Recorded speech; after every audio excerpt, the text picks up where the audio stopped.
Story 1. I once helped a young man to get into a normal life again. During my time as a bookseller, we accepted him as an intern. He turned out to be a very fine, friendly, and decent fellow, being very grateful for the chance. When asked what's important if you're homeless, he answered, shoes. Good ones. So I'd buy the best gear I can afford and look for some friendly bookseller. Story 2. I was left homeless in 2022. For the first 2 days, I slept in a park. I was 22 at the time. I decided this wasn't my life and went to an emergency shelter. I had lost my job, so I was broke, and my phone was smashed. I quickly started posting cleaning services on Gumtree from the local library, where I spent most of my time to keep warm. I managed to make a couple of hundred a week and did some other questionable things as well. I was placed in an emergency hostel about 1 or 2 months later, got a job, and rebuilt my life. It happens to the best of us. But now, I'm 25 and feel untouchable. It built character. Story 3. 1. Get a job. Any job. Nothing is beneath me. Sleep in my car until I have enough to get a new place. Ask friends and family if I can shower at their place. Edit. Why is everyone giving me all their hypotheticals? The original poster asked simply what we would do in that situation. I stated the first 3 things that came to my mind. I don't need everyone's what-ifs. Story 4. A lot of variables are not covered here. Do I still have my job, my car, my bank account? Is it like a house fire? Thrown out of your home? Do I literally have nothing but what I have on my person? Most situations are not great, but not complete losses. If it is a no money, no car, no job, out on the street situation, then that becomes a long-term survival scenario, which also comes with its unique challenges, but once again, not impossible. First things first, get somewhere I can make a fire, as it is going to be cold when the sun goes down, get access to water, then make a plan to get moving. Story 5. Dust off the old resume and go on LinkedIn. Then proceed to tell everyone in my network that I will eat your food for $30 so I can pay rent. My mom raised a hustler. Story 6. Lose my mind. It's minus 28 degrees Celsius outside, but realistically, I'll move in with my dad. His place has been paid off since the 1980s. I've had a mortgage 5 times longer than he did. Story 7. Honestly, I would probably panic at first, but I guess I would try to find a safe place to sleep, maybe a shelter or somewhere public but not sketchy. Food would be next, like soup kitchens or food banks. I would look for any kind of work, even just to get a little cash. Staying clean would be a big thing too, just to feel human and have a shot at finding a job. Story 8. Make sure I signed up for Supplemental Nutrition Assistance Program and General Assistance. Make sure I had a solid sleeping bag, a comfortable backpack, a Planet Fitness Black card, and a fully loaded transit card. Not a hypothetical, this was my life for years. Story 9. I've been homeless before. Here's what I have done to ensure it never happens again. My vehicle is paid outright, as is my camper.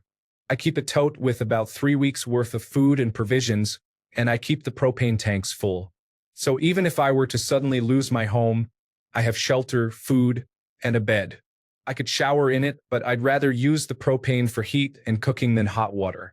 If I had to start over from scratch with nothing but my vehicle, I'd get a job. Any job. Anything is better than nothing. At the end of the shift, use the bathroom for whatever hygiene and cleanliness I can. Spare time spent in the library. This is both to keep warm, keep entertained, and maybe build up skills for better opportunities. Get a cheap gym membership as soon as possible. Real showers are a godsend. If you're homeless, you need to at least be presentable so you don't look homeless. Another thing is some way to cook. There are some cheap stoves at Walmart. First, Walmart upgrading sleeping arrangements. Whether that's a sleeping pad, better sleeping bag, air mattress, or actual sheets, whatever works for better rest. And if I haven't already, that gym membership. Then it's a matter of saving up for an apartment or some form of shelter, roommates at a house, splitting an apartment, cheap camper, securing some extra food, some form of entertainment, and then rebuilding my life. If it were a matter of losing everything, then the priority is finding shelter, homeless shelter, church shelter, a couch, anything, a backpack to live out of, then employment, then a car. Story 10. I have been homeless twice and do not plan on it again since I am stable and content. If I were to become homeless again for whatever reason a third time, I would probably go to the nearest train track. Story 11, go back to being a homosexual. Of course, I love you, babe. You've got a bed and central heating. Would not recommend this. It's not usually long-term and it ends poorly. Story 12, with the family culture I come from, it would be hard to be homeless. We take care of each other. I've housed my cousin before, as well as other friends and acquaintances in various transitional times. My mom and dad's house is always open to company, including family who were struggling with mental health for years, as well as my husband and me at times between jobs and houses, and my brother and his husband during the pandemic. I know my husband's family takes care of their own too, and we can always call on them also. This kind of family infrastructure is precious. The basic financial stability of the family as a whole is invaluable. The health of the relationships in our family might be the most special piece of all. Not everyone has this. I know how lucky I am. I can only imagine getting turned away if I was bringing active addiction or a more violent brand of mental illness than we've dealt with already. And if that were my situation, I hope they would point me towards help rather than take me in. Story 13. I'd also call my mom, laugh out loud, but assuming that weren't an option, I'd find other friends willing to put me up for a little bit. I'd work and save some money to find a place with roommates that I could afford. Use food banks for the time being. I don't think it would be terribly hard to get back on my feet. I actually work with the homeless population, and it's both really frustrating and eye-opening. On the one hand, it's really irritating to watch people burn all their bridges and make poor choices rather than helping themselves. Sometimes they're entitled with little sense of personal responsibility. At the same time, a lot of these people have been through unimaginable trauma and are mentally or physically ill and just don't have the same coping skills as the rest of us and really do need help to survive. Story 14. I could stay with cousins for a while. After that, maybe I would try to steal enough of something to count as grand theft so that I might have a cell and food. I just read that some elderly Japanese women are committing crimes so they can get prison housing.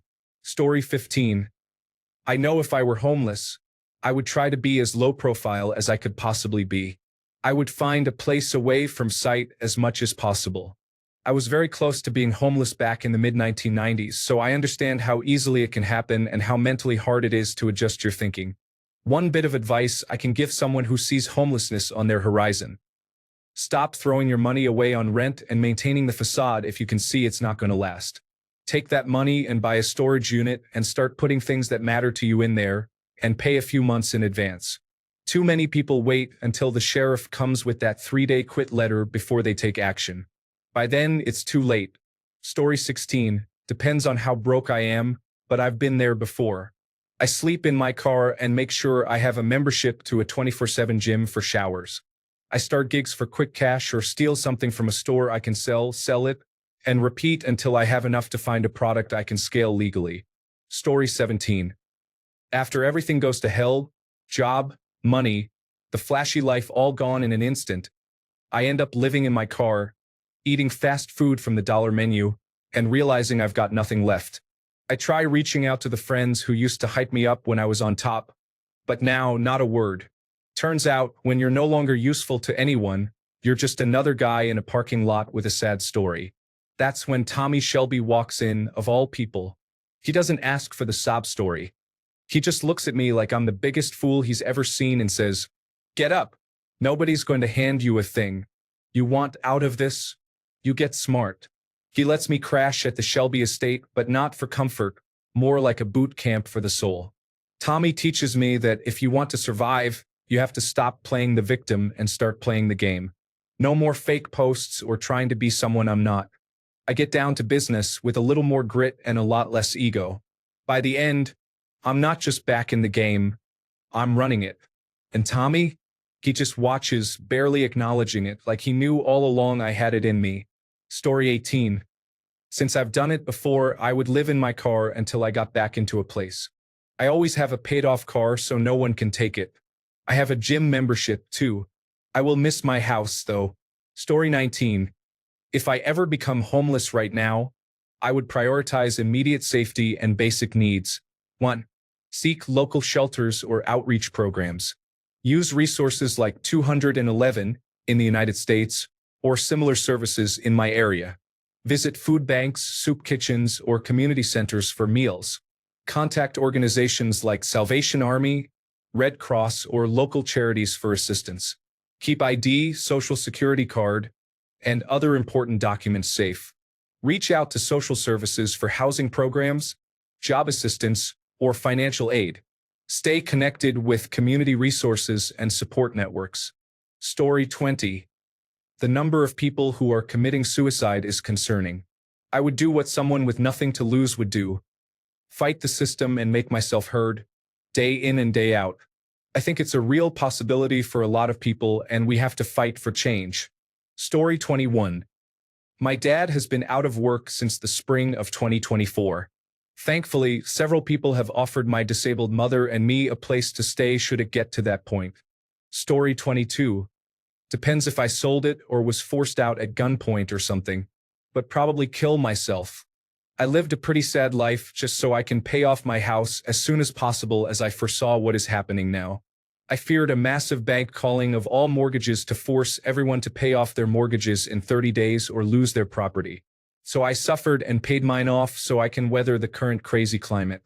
To lose it after all that, too devastating to go on. I am old and lived a good enough life to go out now. Story 23.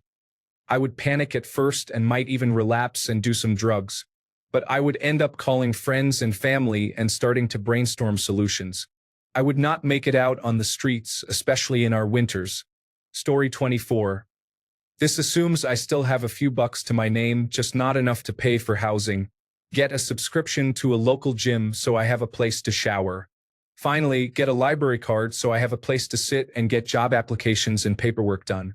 Get a cheap storage box so the couple of things I must keep don't get stolen. Get a post office box so I can still receive mail. Get a haircut as soon as possible so I'm presentable for as long as possible.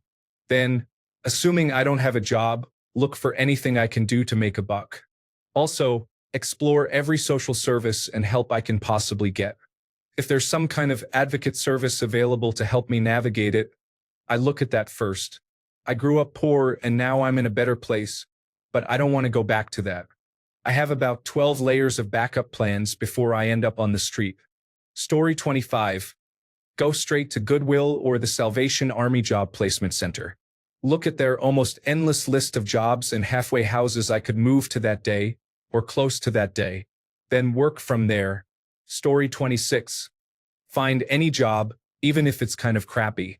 Can't afford to be like, oh, that's too hard or lame. Work at Burger King or McDonald's if I have to. Save up that money until I have enough to go in with someone at a rental and keep saving until I have enough to get a house and pay a mortgage. Use the resources provided to me, such as food pantries and churches, to get by for food and such. Stay indoors as much as possible. The main thing would be to work. And no, there's no such thing as there not being work. There's always work somewhere, you just may not enjoy it. Plenty of high-paying factory jobs are begging for workers. Story 27. We lost power 3 days ago. It's 10 degrees in my house. My brain doesn't let me move around my house because it's so cold. I think about the homeless and what I would do. I don't have an answer because I'm frozen. Story 28. You have to treat it sort of like a wilderness survival scenario. Therefore, your first priorities are 1. Immediate survival. That means securing sources of food, water, and shelter. Do not take survival for granted. Death is an actual possibility when you are homeless, especially in winter. Call for help.